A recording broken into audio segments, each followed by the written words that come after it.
everyone, welcome to back my channel. I hope everyone is having a wonderful day. Before starting the video, please go ahead and hit the subscribe button and give this video a thumbs up. The bold and the beautiful spoilers and updates tease Ridge Forrester, Thorsten K. might be facing some heartache from Italy. It seems likely that he will realize he wants Brooke Logan, Catherine Kelly Lang, back, but it may be too late. Let's explore the direction this storyline is taking. Brooke has been tirelessly asking for a reunion, yet her efforts seem futile at this point. Despite her numerous attempts to secure a future with Ridge, he remains resolute in his commitment to Taylor Hayes, Rebecca Budig. However, longtime viewers of B&B are well aware of Ridge's patterns. Taylor often fails to keep his interest for an extended period, as the show frequently portrays him as indecisive. Ultimately, Ridge will always have a lingering desire for Brooke, feeling a stronger connection to her that they have built over the years. The concept of destiny frequently arises in discussions about Brooke and Ridge, but both will soon find themselves questioning it. This is due to the return of Nick Marone, Jack Wagner, who is sent to rekindle his romance with Brooke and stir up more drama. After Nick's comeback in June, he will be part of the episodes filmed in Italy, which are scheduled to air in July. Viewers can expect thrilling scenes featuring Nick, Ridge, Brooke, and Eric Forrester, John McCook, against the stunning backdrops of Naples and Capri. By that time, Ridge might reconsider his future with Brooke. Eric might end up ecstatic and potentially assist Ridge in his pursuit of Brooke for another intense reunion in Italy, reminiscent of their time in Rome. However, Ridge would come to the realization that he wants Brooke back only after he discovers her in Nick's embrace. It's possible that Nick and Brooke will be caught in a passionate moment before the trip concludes, leaving Ridge heartbroken upon his return. Taylor could find herself as a fallback option, which might create tension in her relationship with Ridge if she picks up on this. Still, Ridge may attempt to deepen his commitment to Taylor once he understands that Brooke and Nick are rekindling their romance. Taylor could potentially become Ridge's fiancé if he presents her with an engagement ring, signaling his commitment, despite still harboring feelings for Brooke. However, Ridge's jealousy may pose a significant problem, potentially causing serious conflict down the line. As Nick and Brooke's relationship develops, Ridge is likely to become increasingly agitated. According to upcoming spoilers for the CBS soap, Italy may play a pivotal role in many dramatic events, so stay tuned for all the latest updates and surprises. Scene 1. Rome's Shadows, A Love Once Golden. The warm Italian sun had bathed the ancient city in gold when Ridge Forrester last walked these cobbled streets with Brooke Logan. That memory lingered now like the final stroke of a brush on a fading canvas. Ridge stood at the edge of a marble balcony at the Forrester International Showroom in Rome, the Tiber River glimmering in the distance, the echo of a life he'd almost had still reverberating in his heart. But this trip was different. There were no romantic walks, no secret kisses in narrow alleys, no whispered declarations. Brooke wasn't with him, and this time she might never be again. Scene 2. The distance between them. Back in Los Angeles, Ridge had tried to rekindle what they once had. He told Brooke she was still his destiny, a word that once thrilled her. But now she had started questioning what destiny meant when it hurt so much. "I don't want to be your fallback, Ridge," she had said, her eyes weary from years of tears and reunions. "I want to be your choice, not your pattern." That conversation haunted Ridge more than he'd let on. And when Brooke told him she needed space, he thought time and distance would help. Maybe Rome would give him clarity. Maybe he could return with new designs and renewed hope. But the opposite happened. Instead, Italy brought with it a devastating truth. Brooke wasn't just cooling off, she was pulling away. Scene 3. A Whisper of Another Man. Whispers reached Ridge's ears days after his arrival in Italy. Brooke had been seen dining with someone, a European diplomat she met at a charity gala. At first, Ridge dismissed it. Brooke was too grounded, too loyal. She wouldn't move on that quickly. But then hope confirmed it. Yes, Mom went to dinner with him. And she's been smiling more lately, Hope said with a shrug. I think she's finally open to happiness again.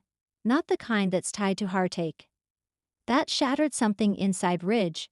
Brooke smiling without him, laughing with another man. Rewriting a future that no longer included the Forrester name. Scene 4. Taylor's calm before a storm. Adding salt to the wound, Taylor had accompanied Ridge to Italy under the pretense of a professional collaboration with international fashion leaders. But her presence only stirred more tension. They had shared history too, and while Taylor claimed to be over Ridge, it was clear that part of her still hoped. I'm not here to gloat, she told him softly one evening as they sat across from each other at a small trattoria. But I warned you. Brooke needs more than words. You spent years tearing her apart and putting her back together. Maybe she's done being glued. Ridge didn't respond. The wine turned bitter on his tongue. Scene 5. A letter left behind. On the third night of his stay, a courier delivered a simple envelope to Ridge's suite. The handwriting on the front was unmistakable. Brooke, his breath caught as he ripped it open. Ridge, if you're reading this, I hope you're doing well in Rome. I imagine you walking through the piazzas and soaking in the beauty. But I can't be there with you this time. I spent too long fighting for us. For you. And in doing so, I lost parts of myself. My self-respect. My joy. I love you. I probably always will. But love shouldn't be a battlefield, and with you, it always feels like war. Maybe this is our real destiny, letting go. Please don't hate me for finally choosing myself. Brooke. Ridge reread the letter until the ink blurred from tears he didn't notice falling. Scene 6. Steffi's brutal truth. Steffi arrived in Italy 2 days later for an emergency review of the European line. But when she found her father withdrawn, she pressed him until the truth spilled out. She left a letter, Ridge admitted. She's moving on. Steffi wasn't surprised. You had your chances, Dad. Brooke warned you for years. She begged you not to waffle between her and Mom, but you kept doing it. You may love her, but you never made her feel safe. I didn't mean to hurt her. But you did, Steffi said, unwavering. And now she's doing what none of us thought she'd ever do. She's putting herself first. Scene 7. The Diplomat. Alessandro Mancini. The name that haunted Ridge now had a face. Alessandro Mancini, tall, elegant, the embodiment of Italian sophistication. He appeared in Italian tabloids with Brooke at an art gala, his hand resting gently on her lower back, Brooke radiant beside him in a navy gown. Ridge studied the photo until he couldn't anymore. Who was he to compete? A man with baggage, with children who resented his indecision, and a past that wouldn't stay buried. Alessandro, meanwhile, was a clean slate. New, whole, not weighted down by decades of drama. Scene 8. Donna's warning. Before Ridge could spiral deeper, Donna called. Brooke's not trying to hurt you, she said. She just can't keep doing this. She loves you, Ridge. But loving you has broken her one too many times. She's really done, he asked, voice small. I think she's trying to be. And if you don't fight for her, really fight, then yes, she'll be gone. Scene 9. A last stand. Ridge didn't hesitate. The next morning, he boarded the first flight back to Los Angeles. He arrived at Brooke's home unannounced. The letter still folded in his pocket. She opened the door, surprised but not startled. I didn't expect to see you so soon, she said, voice neutral. I read your letter. She nodded. I meant every word. I know, and I deserved it. Brooke stepped back slightly. Then why are you here, Ridge? Because I need you to know something. I'm done with the back and forth. I'm not here to beg or to promise the moon. I'm here to say I'll wait, as long as it takes. Her eyes welled with tears. You said you wanted to be chosen. I choose you. Every day. From now on, no matter what. Brooke didn't speak, didn't move. The silence was suffocating. And then, I need time, she whispered. I need to know this isn't just another cycle.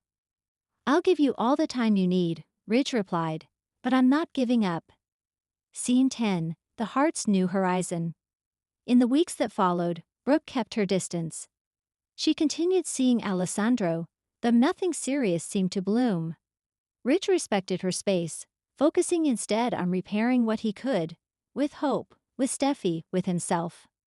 He started therapy, a decision that shocked everyone.